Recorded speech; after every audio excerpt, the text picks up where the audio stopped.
సజానూరమర్దనం దేవకీ పరమానందం కృష్ణం వందే జగద్గురుం సాయి కృష్ణం వందే జగద్గురుం. ఓం సదానింబవృక్షస్య మూలాధివాసాత్ సుధాశామినం తిక్తమప్యప్యేతం తరం కల్పవృక్షాదికం సామదయంతం నమామీశ్వరం సద్గురుం సాయినాథం. నమామీశ్వరం సద్గురుం సాయినాథం.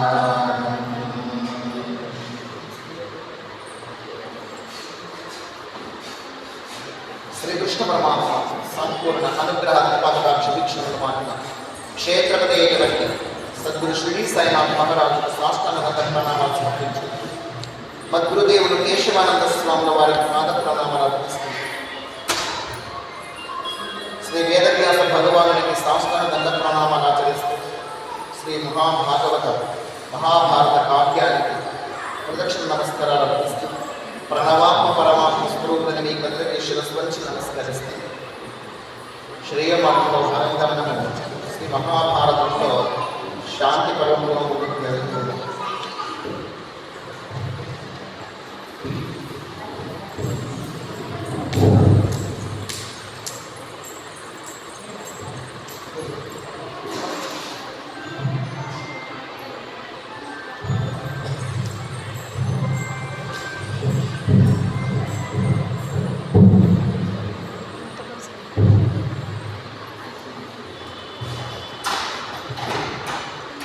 ధర్మరాజుకు అనేకమైనటువంటి సంకటాలు ఏర్పడ్డాయి.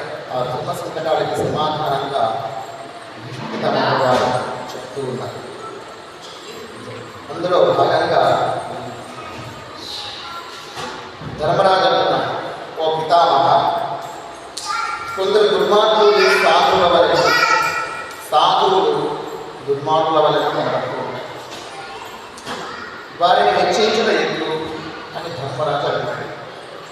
కొంతమంది మహాత్ములేమో దుర్మార్గులాగా, దుర్మార్గులే సాధువులాగా ఉంటారు. మనం గుర్తించడం ఎట్లా అనేసి భీష్మ పితామహుడు ధర్మరాజు దానికి భీష్మ పితామహుడు ఒక పెద్ద పులి నక్క కథ చెప్తారు. పూర్వము పులికా పట్టణం అనేటువంటిది ఒక నగరం ఉండేది. ఆ పులికా పట్టణానికి రాజుగా పౌరవుడు అనేటువంటి వారు ఉన్నారు. పౌరవుడు అనే రాజు.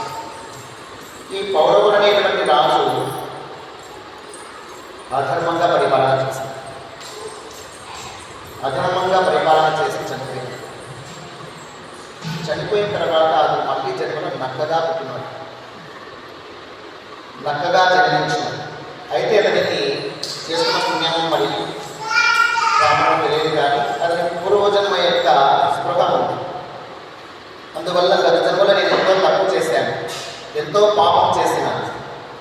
ఆ పాపాన్ని ఈ జన్మలో ప్రక్షాళన చేసుకోవాలి అనుకొని తాను మాంసభక్షణ చేయకుండా కాయలు, కందమూలాలు, పండ్లు, శాకాహారాన్ని తింటూ ఎంతో నీతిగా నిజాయితీగా జీవనం సాగిస్తూ ఉంటాను. నక్కదారుడు పౌరం. ఈ అరణ్యంలో సంచరించేటువంటి జీవరాశులన్నింటినీ కూడా వారి నుంచి తెలిసింది.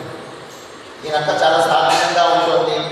ఏ ప్రాణికి హాని తలబెట్టదు, మాంసాహారం ముట్టుకోదు, నీతిగా ఉంటుంది, నిజాయితీగా ఉంటుంది, మోసం చేయదు. అలా అందరూ చెప్పుకుంటూ ఉన్నారు.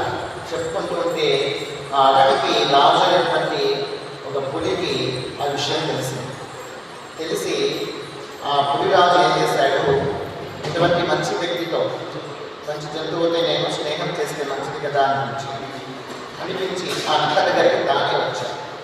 పులిరాజు వచ్చి, మిత్రమా, నీలో ఉండే సుగుణాలను నాకు మనసు బాగా ఇష్టమైపోయింది. నేను స్నేహితులుగా చేసుకోవాలనుకుంటున్నాను. నేను గుణాలు చాలా గొప్పది. నాకు స్నేహితులై మంచి సలహాలు సూచనలు ఇస్తూ నా దగ్గర ఉండొచ్చు కదా.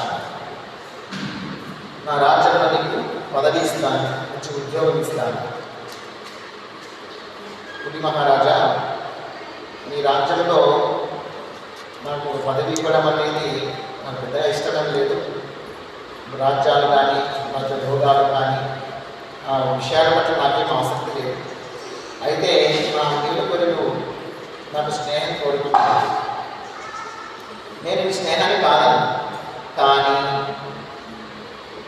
నీ దగ్గర ఉండేటువంటి వాళ్ళు మన స్నేహాన్ని చూసి భవిష్యత్తులో ఈర్ష్యపడి అసూయపడి ఇబ్బంది కలిగించే అవకాశాలు ఉన్నాయి. కాబట్టి నీతో నాకు కానీ నాతో నీకు కానీ స్నేహం అంత గొప్పదేమో, అందువల్ల నాకు ఇష్టం లేదు అని. లేదా వాళ్ళ మాటలు ఎవరిని నేను పట్టించుకోను, మన స్నేహం ముఖ్యం నాకు అని అంటావా? నీకు స్నేహం చేస్తాను, నీకు మంచి మంచి సలహాలు సూచనలు ఇస్తాను, మంచి మాటలను ఉపదేశిస్తాను, ఆచారాలను ప్రబోధిస్తాను, సాంప్రదాయాలను నీకు తెలియజేస్తాను, మంచి మిత్రులుగా నీకు అర్థం ప్రవర్తిస్తాను. అంతే చాలు.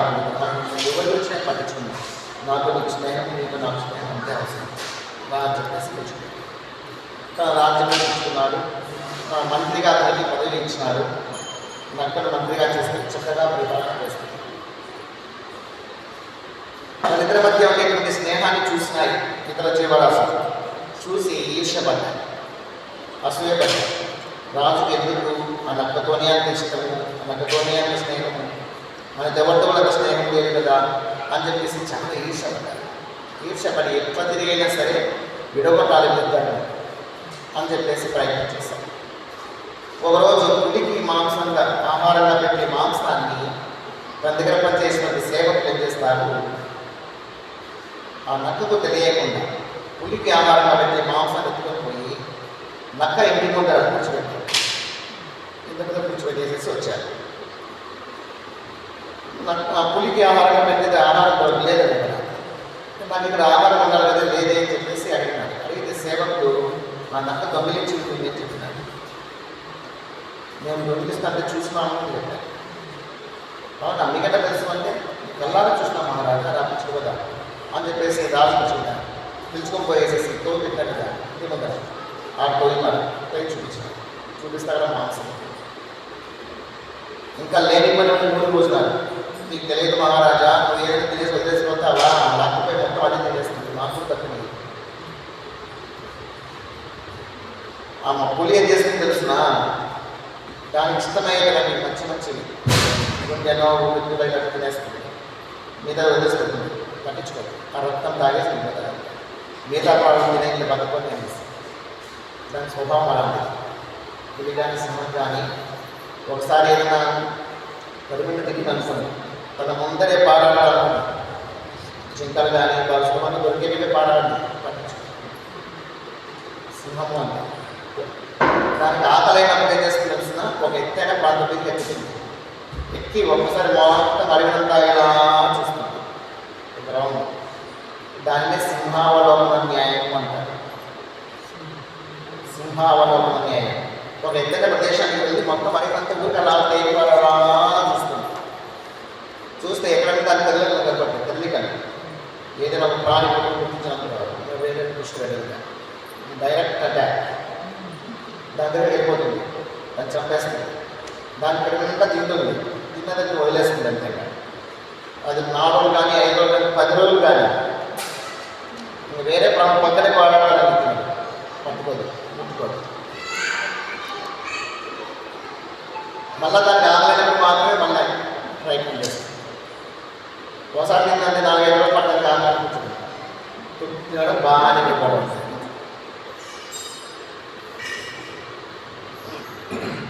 ఆ విధంగా ఈ పులి ఏం చేసింది, తనకు పెట్టినటువంటి ఆహారాన్ని, తన కోసం ఇచ్చిన ఆహారాన్ని మక్కెట్టుకు వచ్చింది కదా అని చెప్పేసి ఆలోచన చేసింది.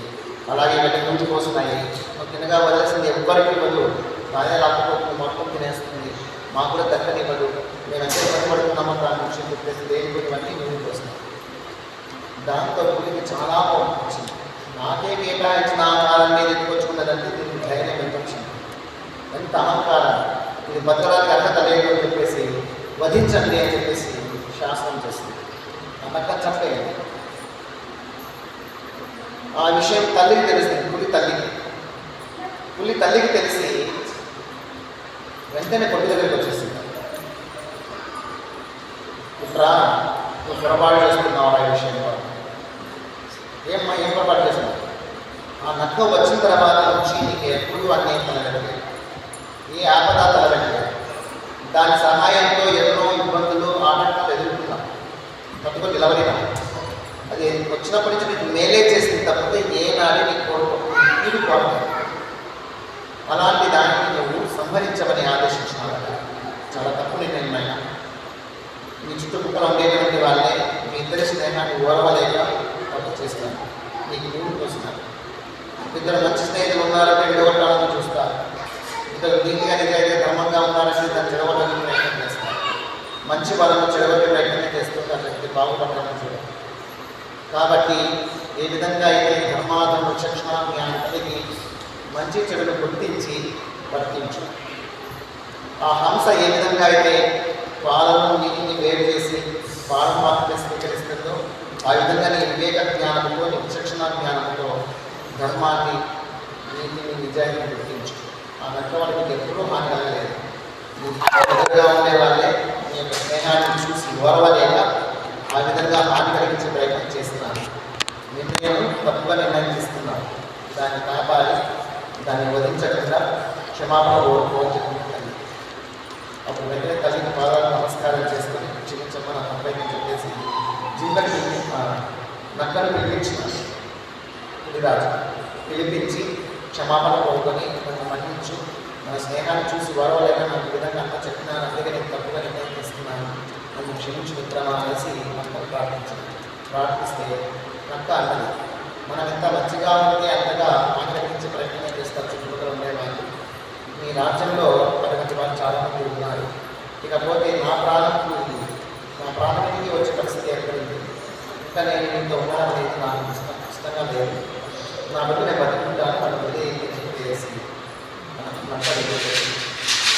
ఈ విధంగా మంచి ఏదో చెడు ఏదో అనేది విచక్షణ జ్ఞానంలో 1-4 సార్లు ఆలోచన చేసి విచారించి ఆ చెప్పుల మాటలు విని నమ్మకుండా జాగ్రత్తగా వ్యవహరిస్తేనే మంచి స్నేహాలు నిలబడతాయి. అలా కాకుండా చెప్పిన వాళ్ళ మాటలన్నీ వినిపట్టుకుని చెడిపోతూ ఉన్నామంటే మంచి స్నేహాలు కూడా పాడైపోతాయని చెప్పేసి ఆ యొక్క భీష్మ పితామహుడు కూడా నీతిని చెప్పినాడు ధర్మరాజు. తర్వాత ఓ ప్రశ్న వేశాడు ధర్మరాజు. ఏమిటి ఆ ప్రశ్న అంటే, మహాత్మా, రాముడు ఏ విధంగా ప్రవర్తించినచో సుఖించగలడు?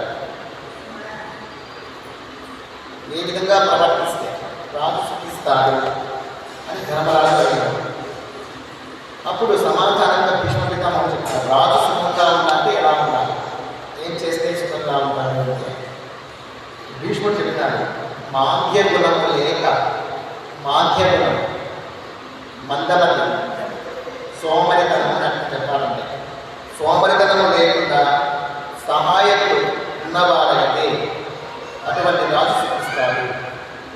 తనలో ఫస్ట్ సోమరితనం ఉండదు, అలాగే తన మేలు కోరేటువంటి సహాయం కొంతమంది ఉండాలి, మేలు కోరేది.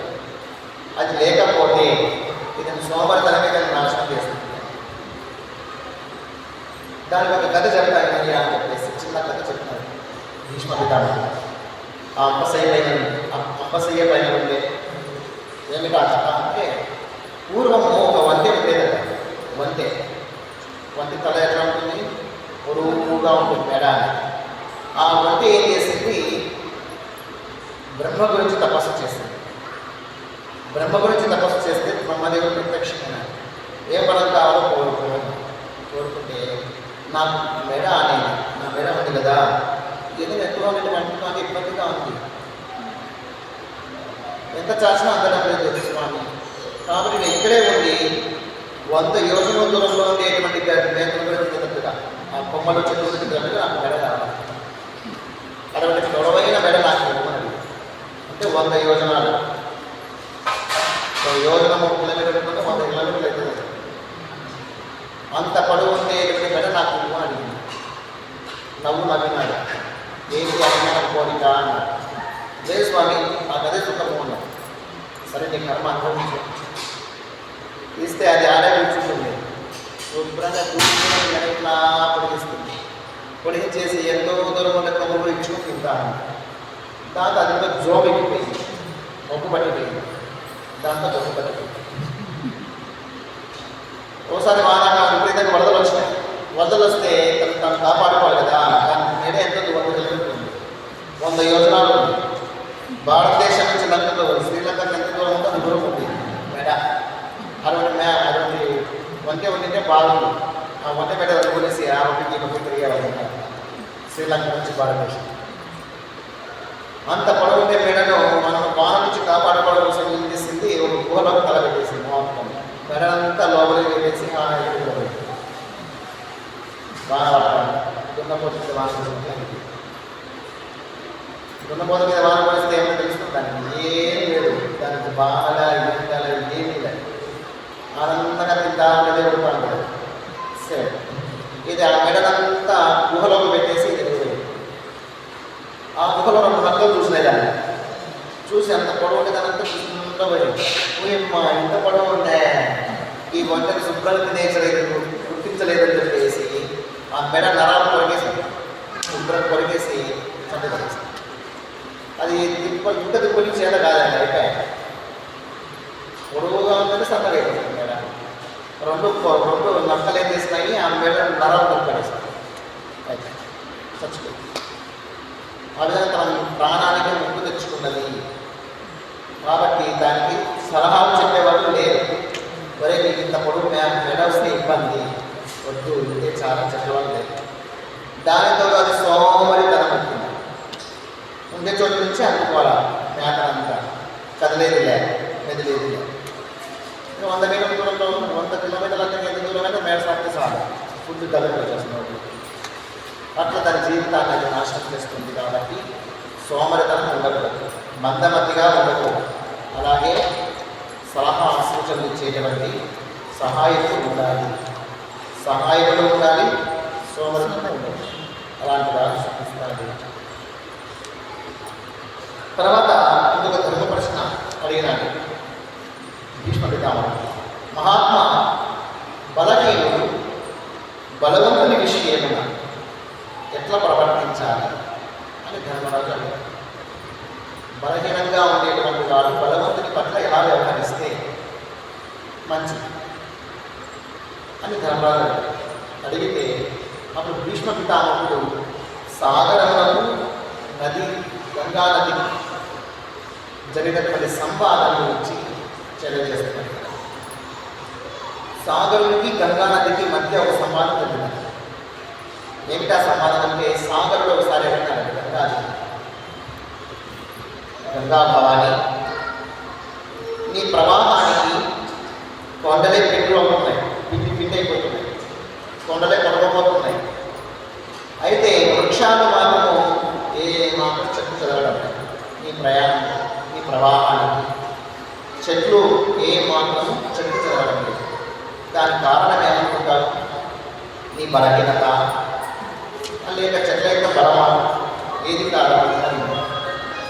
చెట్ల యొక్క బలం ఎక్కువ గొప్పదా, లేక నీ బలహీనమైనటువంటి ప్రవాహమా? చెట్లు ఎందుకు కొట్టుకోవడం లేదు, వాటికి ఎందుకు హాని కలిగించడానికి పోతున్నావా అని అడిగినాడు. ఎవరు? సాగరు. అడిగితే గంగాదేవి ఇలా చెప్తాను, సాగర మహాశయ, అది నా బలహీనత కాదు, వాటి బలము కాదు, వాటి సంస్కారం. గంగా కొండలు మా ప్రవాహానికి ఎదురొచ్చి తల దిగురుకొని ఉంటాయి, తద్వారా అవి పిండి కొట్టు పడేస్తాయి, ఎగురుకోపోతాయి, నా ప్రవాహాన్ని కొట్టుకోపోతాయి. కానీ చెట్లు ఏం చేస్తాయంటే, నా ప్రవాహం రాగానే అలా వంచుతాయి, నా ప్రవాహానికి అనుగుణంగా వంగిపోతాయి. అలా వంగిపోవడం వల్ల వాటికి ఏ హాని కలగదు, నీళ్ళుకో. నా ప్రవాహం అయిపోగానే మళ్ళీ తీసుకెళ్ళాలి. ఆ విధంగా నా పట్ల అవి వణికి కొద్దిగా ఉంటున్నాయి. అందువల్ల వాటికి ఏ హాని లేదు. అహంకారంతో, గర్వంతో నిగుడుగులు ఉన్నటువంటి కొండలు పిండి అయిపోతున్నాయి, నా దెబ్బలు పట్టుకుపోతుంది. ఇదే దీంట్లో ఉండేటువంటి ఘనత. ఆ చెట్లు సంస్కారంతో నాకు వంగిపోతున్నాయి. అందువల్ల బలవంతుల పట్ల బలహీనులుగా ఉండే వాళ్ళు అణిగి ఉండడమే మంచిది. అదికి ఒదిగి ఉండడమే మంచిది. అలా కాకుండా దిగుడుకొని వెళ్తే ఆ కొండలే ఏమైందనే పిండి అయిపోయింది, కొట్టుకుపోయాయి. అంతే. బలవంతుల విషయంలో బలహీనులు ఒదిగి నమస్కరించి ఉండడమే మంచిది అని చెప్పారు. తర్వాత పితామహుడు ఇంకొక ప్రశ్న వేశాడు. స్వామి, ఏదైనా ఒక రాజకార్యం చేయాలి అంటే, రాజకార్యం జరగాలి అంటే, జరపాలి అంటే మంచి గుణము వాడు, మంచి గుణము వాడు దొరకకపోతే ఏం చేయాలి? మంచి కులం వాడు దొరకకపోతే ఏం చేయాలి? ఏదైనా రాజకార్యం నిర్వర్తించాలంటే వాళ్ళని మనం ఉపయోగించలేదు. సంస్కారం ఉండేటువంటి వాళ్ళను, గుణవంతుల్ని, జ్ఞానవంతుల్ని ఉపయోగించేవాళ్ళు. పూర్వకాలంలో మన చూశారు. నలదమయుల కథలో రాజకార్యం కోసము బ్రాహ్మణులను ఉపయోగించింది కదా. దమయంతి కూడా బ్రాహ్మణులే ఉపయోగించింది. అలాగే నలమహారాజు కూడా బ్రాహ్మణులే ఉపయోగించింది తన రాజకార్యం కోసం. అలాంటి ఉత్తమ గుణంలో ఉన్న వాళ్ళు దొరకకపోతే ఏం చేయాలి? ఎలాంటి మనం ఎన్నుకోవాలి రాజకార్యాన్ని అని ప్రశ్నించింది. అప్పుడు భీష్మ పితామహుడు ఒక ముని ఒక కథ చెప్తాడు. పూర్వము ఒక ముని ఆశ్రమంలో ఒక కుక్క ఉండేది. మునికి ఆ కుక్క మీద దయ కలిగింది. దయ కలిగి దానికి ఆహారం ఇవ్వడం మొదలుపెట్టాడు. ఆహారం ఇస్తే కుక్క ఏం చేస్తుంది? విశ్వాసాన్ని చూపిస్తుంది. ఆ విశ్వాసం కొద్దీ ముని ఎక్కడికి పోతే అక్కడికి ఇది కూడా పోతా ఉంటాయి. మునికి కూడా సహాయంగా ఉంటుంది కాబట్టి. అలా ముని తన ఆశ్రమంలో కూర్చొని ఎవరో తపస్సు చేసుకుంటూ ధ్యానం చేసుకుంటూ ఉంటే కుక్క బయట తిరుగుతుంది. కుక్క బయట తిరుగుతూ ఉంటే దాని మీదకి ఒక దుప్పి వచ్చింది. కుక్క మీదకి దుప్పి అంటే జింకలాగే ఉంటుంది. అది అంత గోధుమ వర్ణంలో ఉంటుంది. పెద్ద పెద్ద కొమ్ములు ఉంటాయి. దాంతో పొడసనికి చంపటి కనేసి కుక్క మీదకి వచ్చింది. కుక్క మీదకి వస్తానే కుక్క పరిగెత్తుగా వచ్చేసింది. భయపడి పరిగెత్తి ముని దగ్గరికి వచ్చింది. ముని దగ్గరికి వస్తే ముని చూశాడు. ముని చూసి, నీవేం భయపడకు, దానికంటే బలమైన దుప్పిగా మారుస్తాను నా తపశ్శక్తితో అని చెప్పేసి తన మంత్రజలాలను తీసుకుని దాన్ని ప్రోక్షిస్తే ఆ కుక్క అనేది దానికంటే బలిష్టమైన దుప్పిగా తయారైంది. బాగుంది. ఇది దాన్ని నిలబడింది. దుప్పి నిలబడేటప్పటికీ ఈ కుక్క రూపంలోని దుప్పి యొక్క బలానికి అది పారిపోయింది. ఈ దుప్పి తిరుగుతుంది. ఈ దుప్పి మీదకి ఒకరోజు పులి వచ్చింది. దుప్పి కదా, పులికి ఏది పెట్టారు ఎక్కువ కాదు, తినేస్తానని చెప్పేసి ఈ దుప్పి మీదకి పులి వచ్చింది. పులి వచ్చేటప్పటికి భయపడిపోయింది. ఈ దుప్పి పరిగెత్తుకుంటే మళ్ళీ ముందుగా వచ్చింది. ముందు దగ్గరికి వస్తే పులి చేస్తాను చూడని చెప్పేసి తన మంత్రశక్తితో ఆ దుప్పిని పులిగా మార్చేస్తుంది. పులిగా మారిస్తే అది పెద్ద పులి అయిపోయింది. దానికంటే పెద్దగా రైలు వెళ్ళిపోయింది. ఆ ఎదురు వచ్చినటువంటి నిజమైన పులి పారి ఇది పులిగా తిరుగుతుంది. పులి తిరుగుతూ ఉంటే దాని గర్వం అన్ని చివరి అసలు పారిపోతుంది. దాని మీద ఒకరోజు ఏనుగు వచ్చింది. ఏనుగు పులి మీదకి ఏనుగు వచ్చేస్తే ఆ పెద్ద ఏనుగు కదా తొక్కు పడేస్తుంది. దాంతో భయపడి మళ్ళీ పులి తిరిగి వచ్చేసి పరిగెత్తుకుంటుంది. ముందు అప్పుడు తన మంత్రశక్తిని దాన్ని ఏనుగా చేసేస్తుంది. ఇంకా పెద్ద బలిష్టమైన ఏనుగా తయారైంది. ఏనుగుకి పోయింది. ఆ ఏనుగు పారిపోయింది. ఇప్పుడు ఏనుగులాగా తిరుగుతాను. మరికొంతకాలానికి ఈ ఏనుగు కుక్కగా ఉన్నటువంటిది ఏనుగు అయింది. సింహం వచ్చేస్తుంది. పంజాబీ సింహం. దాంతో ముందుగా మన పరిగెత్తించింది. ఈసారి పులి ఏం చేశారు? దీన్ని పెద్ద సింహంగా మార్చేస్తుంది. ఈ సింహం పోయి ఆ సింహాన్ని తరలేసింది. మీరు సింహంగా తిరుగుతుంది కుక్క. ఇప్పుడు తను తాను చూసుకోండి, నీళ్ళ దగ్గర పోయి చూసుకోండి. ఒక కుక్కగా ఉండేటువంటి దాని సింహం అయిపోయినాను నేను నాకు ఈ అడవికే రాజు, నాకు ఎదురే లేదు అని చెప్పేసి సింహంగా ఉన్నటువంటి ఆ కుక్క ఏం చేసింది? ఈ ముని నన్ను ఎప్పుడైనా సరే సింహంగా ఉన్నటువంటి దాన్ని మృగగా మార్చవచ్చు. కాబట్టి ఈ స్థితిలో ఉండగానే అమ్మను నేను చంపేస్తే నేను సింహంలాగా ఉంటాను కదా అని చెప్పేసి దుర్బుద్ధి పుట్టింది. అంటే దుర్గ బుద్ధి అది అల్పప్రాయం. తన సొంత బుద్ధితో అలా ఆలోచించేసి, అరే ఇంత విశ్వాసంగా నాకు కాపాడినాడు, ఎన్నో జంతువులు అన్నిటికి వస్తే నన్ను కాపాడినాడు, నన్ను ఎందుకు కాపాడిన చెప్పాలని చూస్తున్నానే, ఇటువంటి బుద్ధి మంచిది కాదు కదా అని ఆలోచించాడు. సింహరూపంలో ఉన్నటువంటి కుక్క ఈ యొక్క ముని మీదకి వచ్చేసింది. ఆ లోపలే ఈ మునికి ఆ విషయం తెలిసింది. దీని బుద్ధి వంగరే, కుక్క తోక వంగరే, అల్ప ప్రాణిగా ఉన్న దాన్ని కనకపు సింహాసనమున శనకము కూర్చుండబెట్టి శుభలగ్నమున వనరగ పట్టము కట్టిన వెనుకటి గుణమేన మాట వినరాసుమతి అని సుమతి చెప్పినాడు. కనకపు సింహాసనమున సునకము కూర్చుండబెట్టి శుభలగ్నమున బంగారు సింహాసనం పైన కుక్కను తీసుకుని వెళ్ళి కూర్చోబెట్టి మహారాజుగా ఉండప్పా అంటే రోగకుండా కూర్చుంటుంది. వనరగ పట్టము కట్టిన వెనుకటి గుణమేన మాట, ఎవరైనా దాదాపు జుజ్జు అంటే చాలు, నేను ఎక్కడ కూర్చున్నాను ప్రాబ్లం లేదు, వెళ్ళిపోతుంది. అరే నేను బంగారు సింహాసనం మీద కూర్చున్నటువంటి రాజును కదా అని ఆలోచనే ఉండదు. ఆ విధంగా ఈ శునకం తన బుద్ధిని ఎప్పుడైనా ఆ మీద ప్రయోగిస్తుందని చెప్పేసి దాని బుద్ధి మార్చుకోదని చెప్పేసి అర్థం చేసుకుని సింహమై మీదకి వస్తుంటే వెంటనే మద్దతులు తీసుకొనేసి దాన్ని కుక్కగా మార్చేసి తరిగేస్తాయి. అంతే. అందువల్ల మహారాజా ధర్మనందన ఎప్పటికీ అల్ప ప్రాణులను ఉన్నత కార్యాలకు ఉపయోగించవాలి. సంస్కారము, గుణములు, విద్య, మంచి సద్గుణ సంపత్తి ఉన్న వాళ్ళని రాజకార్యాలకు ఉపయోగించాలి. ఉద్యోగాలు ఇచ్చేది కూడాను అలాంటి వాళ్ళకి ఉద్యోగాలు ఇవ్వాలి. దానిని దృష్టిపెట్టుకో. సద్గుణ సంపత్తి జనిక అంచనా, కులము కాదు గొప్ప, గుణము మిన్న.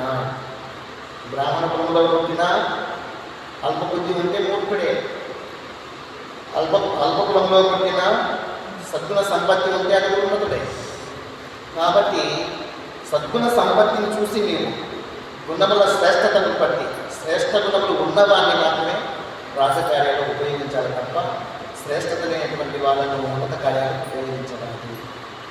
ఇదే సూత్రాన్ని ఉద్యోగాలు చేయడానికి ఉపయోగిస్తున్నారు. మంచి మంచి ఉన్నత విద్యలు ఉన్నత ఉద్యోగాలు ఇవ్వాలి అంటే వాళ్ళకి ఇక్కడ మంచి గుణాలు గుర్తించడం కష్టం కదా. ఎడ్యుకేషన్, మంచి ఎడ్యుకేషన్ సాధించిన తీరుగా ఆ ఎడ్యుకేషన్లో కూడా తెలివితేటలు, గుణాలు కూడా గుర్తించడానికి దాంట్లో ప్రిలిమినరీ ఎగ్జామ్స్ అని ఉన్నత ఉద్యోగాలు, ఐఏఎస్ ఐపీఎస్ ప్రిలిమినరీ ఉద్యోగాలు, ప్రిలిమినరీ టెస్ట్ అని, మెయిన్స్ అని ఉంటుంది. 2 టైప్స్ ఉంటాయి. అందులో వాళ్ళ బుద్ధి, వివేకము, మంచి బుద్ధి, చెడ్డ బుద్ధి ఎలాంటిది గుర్తించడానికి కూడా దాంట్లో ఉంటుంది. యాప్టిట్యూడ్ అంటారు. యాటిట్యూడ్ టెస్టింగ్ ఉంటుంది. టీచర్ ట్రైనింగ్ పోస్టులకు కూడా యాటిట్యూడ్ టెస్టింగ్ ఎగ్జామ్స్ ప్రశ్నలు ఉంటాయి. వాళ్ళ యాటిట్యూడ్ ఎలా ఉంటుంది గుర్తించడానికి. ఈ విధంగా జనరల్ యాటిట్యూడ్ విధానం మీద కూడా ఆధారపడి ఉన్నత ఉద్యోగాలు ఇవ్వాలి అంటే ఎగ్జామ్స్ పెడుతున్నారు. ఆ ఎగ్జామ్స్లో మంచి మార్క్స్ తెచ్చుకున్న వాళ్ళకి ఉద్యోగాలు వస్తాయి. అంటే వాళ్ళ బుద్ధి కూడా అక్కడ పరీక్షించబడుతుంది. మంచి బుద్ధి, చెడ్డ బుద్ధి, వక్ర బుద్ధి బయటపడుతుంది అక్కడ. ఈ విధంగా ఎడ్యుకేషన్ని ప్రమాణంగా చేసుకొని ఇప్పుడు ఉద్యోగాలు ఇస్తున్నారు. ఈ రిజర్వేషన్స్ ఇస్తున్నారు కదా. ఈ రిజర్వేషన్స్ అనేటువంటి ఇవ్వడం వల్ల చిన్న ఉద్యోగస్తులుగా ఉండేటువంటి వాడు, క్లర్క్గా ఉండేటువంటి వాడు క్రమక్రమంగా పదోన్నతికి చెందుతున్నాడు, ఉన్నత పదవికి వెళ్తున్నాడు. అది కూడా వెనుకటి గుణం ఎలా ఒక అటెండర్గా ఉండేటువంటి వాడు క్లర్క్గా ఉద్యోగం పెట్టాలనుకోండి. వీడేం చేస్తాడు? అటెండర్గా ఉన్న వాడు దగ్గర 10 రూపాయలు, 20 రూపాయలు ఎక్కించుకోమంటాడు. అతన్ని క్లర్క్గా చేసి డిస్కస్ చేసి దానిపైన ఉండేటువంటి సూపరింటెండెంట్గా చేస్తారనుకోండి. ఆ బుద్ధి ఎలా ఉంటుంది? అక్కడ వెళ్ళినా అదే బుద్ధి వస్తుంది. ఇది రెండు గమనించాల్సిన విషయం. అలాగే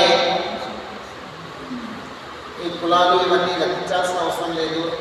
రిజర్వేషన్స్ ఇచ్చినారంటే మాత్రం తక్కువ మార్కులు వచ్చినా కానీ ఉద్యోగాలు ఇస్తారు. డైరెక్ట్గా దృష్టిలో పెట్టిన ఉద్యోగాలు ఇస్తేనే కరెక్ట్. టాలెంట్ని బట్టి ఉద్యోగాలు ఇవ్వడమే శ్రేష్టం. కానీ రిజర్వేషన్స్ వచ్చిన తర్వాత టాలెంట్ లేకపోయినా నెగిటివ్ మార్క్స్ వచ్చినా కానీ కాక పాస్ మార్క్స్ కూడా కాదు, ఆ ఎగ్జామ్స్లో పాస్ మార్క్ కంటే తక్కువ మార్కులు వచ్చినా కానీ కాక రిజర్వేషన్ కింద ఉన్నారు అంటే వానికి లెస్ మార్క్స్. ఫెయిల్ మార్క్స్ వచ్చినా కానీ కాక నీకు రిజర్వేషన్ తప్ప నీకు పట్టు తీసుకోవాలి, ఎగ్జామ్ అటెండ్ అయినా అడిగితే తీసుకో, ఉద్యోగం తీసుకోవాలి అని ఈ ఆశ గర్వపడతాం. పట్టించినారు సార్ రాజ్యాంగం. ఆ విధంగా రాసినటువంటి తప్పులు అనేవి ఒకప్పుడు ఉపయోగమే ఉన్నాయి, ఇప్పుడు ఎవ్వరు తక్కువ కాదు, అందరూ మంచి స్థితికి వచ్చేసినారు. ఓసీ అంటే చదవడానికే లేదు సార్. ఈ విధంగా చేయడం అనేది కూడా ఎవరికి చెప్పాలంటే తప్పే. త్యాగని బట్టే ఉద్యోగం ఇవ్వడం అనేది అందరికీ ఇవ్వాలి. అది తీసుకొస్తేనే సభలు న్యాయం చేకూరుతుంది, సమాజం బాగుంటుంది, సమాజము బాగా తయారవుతుంది. లేకుంటే ఫెయిల్ అయినటువంటి వాళ్ళకు కూడా, తక్కువ మార్కులు వచ్చిన వాళ్ళకు కూడా, మంచి టాలెంట్ ఉండే వాళ్ళు ఉండి కూడా వాళ్ళకి రిజర్వేషన్ పెట్టడం వల్ల ఉద్యోగాలు తగ్గకుండా పోతాయి. ఏ మాత్రం టాలెంట్ లేకపోయినా కనుక ఇప్పుడు ఉద్యోగాలు తగ్గుతాయి. తద్వారా సమాజానికి హాని జరుగుతుంది అని ఇక్కడ వివరణ జరుగుతుంది. వివరణ ఇవ్వడం జరిగింది. మహాభారతంలో ఇవన్నీ ఉన్నాయి. అందుకే మహాభారతం చదివితే జీవితంలో ఎదురయ్యే ప్రతి సమస్యకు పరిష్కారం లభిస్తుందని తెలియజేస్తూ ఈ 4 మాటలు నమ్మకలిగించినటువంటి ఆ దేవాది దేవుడు శ్రీకృష్ణ పాదపద్మాలకు పుష్పాలుగా సమర్పిస్తూ మనకందరికీ వికటన శుద్ధిని, త్రిగుణాత్మక స్థితిని, స్థితప్రజ్ఞతను, విశాలమైన హృదయాన్ని, ప్రశాంతమైన జీవితాన్ని, లోక కళ్యాణకార బుద్ధిని, ఆంతరిక భక్తులు ఉండవలసినటువంటి అన్ని అర్హతలను మనకందరికీ ఆ దేవాది దేవుడు అనుగ్రహించి ఆశీర్వదించవలసిందిగా మనసారా ప్రార్థిస్తూ ఇంతటితో చేస్తాను.